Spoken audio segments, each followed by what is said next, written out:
বিসমিল্লাহির রহমানির রহিম। আজকের ভিডিওতে ট্রান্সফরমেশন অফ সেন্টেন্স দেখানোর চেষ্টা করব।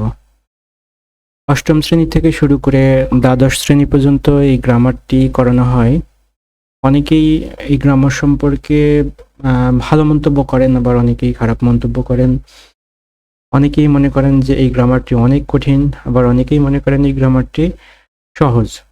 যারা কঠিন মনে করেন তাদের ক্ষেত্রে বলবো, আপনি যদি অন্যান্য গ্রামারগুলোর like tense, voice, narration, others যে ছোট ছোট গ্রামার আছে এই গ্রামারগুলো ভালো মতো শিখতে পারেন, তবে আপনার কাছে ট্রান্সফরমেশন অফ সেন্টেন্সটা অনেক সহজ হবে।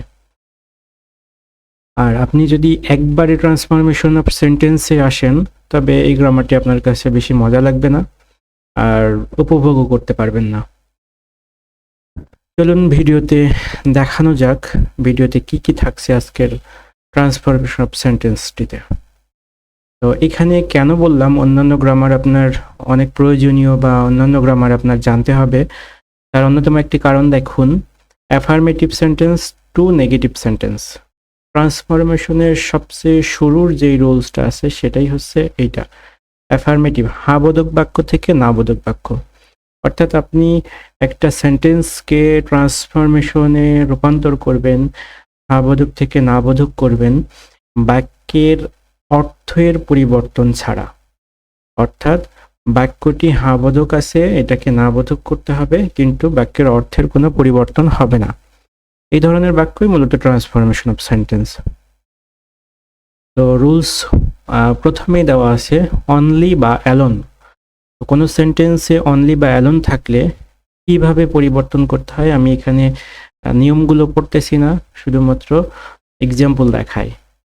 যে এইটা দেখাই, সুমাইয়া ইজ অনলি 18। এইটা নেগেটিভ করলে সুমাইয়া ইজ নট মোর দেন 18। অর্থাৎ এই বাক্যটা আবোধক ছিল এবং এইটাকে নাবোধক করা হয়েছে। নাবোধক করার সময় দেখা যাচ্ছে অর্থের কোনো পরিবর্তন হয়নি। তো এইখানে আপনি যদি অনলি এর পরিবর্তে নট মোর দেন বসান, তাহলেই দেখা যাচ্ছে যে বাক্যটার অর্থের পরিবর্তন ছাড়াই নেগেটিভ হয়ে যায়। আবার অনলি যদি কোনো সংখ্যার আগে আসে, নট মোর দেন বসাইলেই হয়ে যাবে।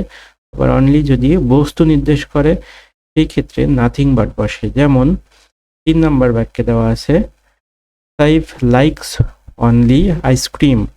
তো Saif likes nothing but ice cream. অর্থাৎ যদি বস্তুকে বোঝায় তাহলে আপনারা নাথিং বাট ব্যবহার করতে পারেন।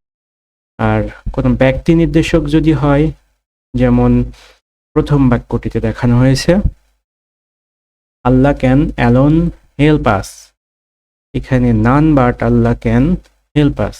বাক্যটি নেগেটিভ হয়েছে কিন্তু অর্থের কোনো পরিবর্তন হয়নি।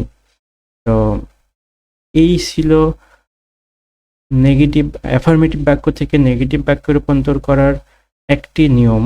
এইরকম অনেকগুলো নিয়ম দেওয়া আছে, পর্যায়ক্রমে অন্যান্য ভিডিওতে দেওয়ার চেষ্টা করব। আজকে শুধুমাত্র ভিডিওতে একটি মাত্র রুলস দেখানোর জন্য ভিডিওটি করা।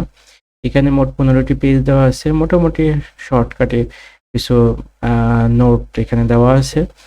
তো যাদের প্রয়োজন তারা কমেন্ট করলে অবশ্যই পুরো নোটটা দিয়ে দিতে পারবো, এবং অন্যান্য ভিডিওতে অন্যান্য নিয়মগুলো আমি দেখানোর চেষ্টা করব পর্যায়ক্রমে।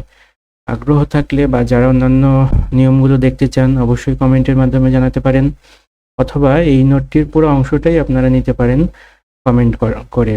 উইদাউট পেমেন্ট ফ্রির মাধ্যমে নিতে পারবেন, বা পেজে অথবা ইউটিউব চ্যানেলে অথবা হোয়াটসঅ্যাপে যদি মেসেজ দেন যে আমি ট্রান্সফরমেশন অফ সেন্টেন্সের হ্যান্ড নোটটি নিতে চাই, তাহলে আমি চেষ্টা করব বা আমার টিম মেম্বার চেষ্টা করবে নোটটি প্রোভাইড করার। ধন্যবাদ সবাইকে ভিডিওটি দেখার জন্য।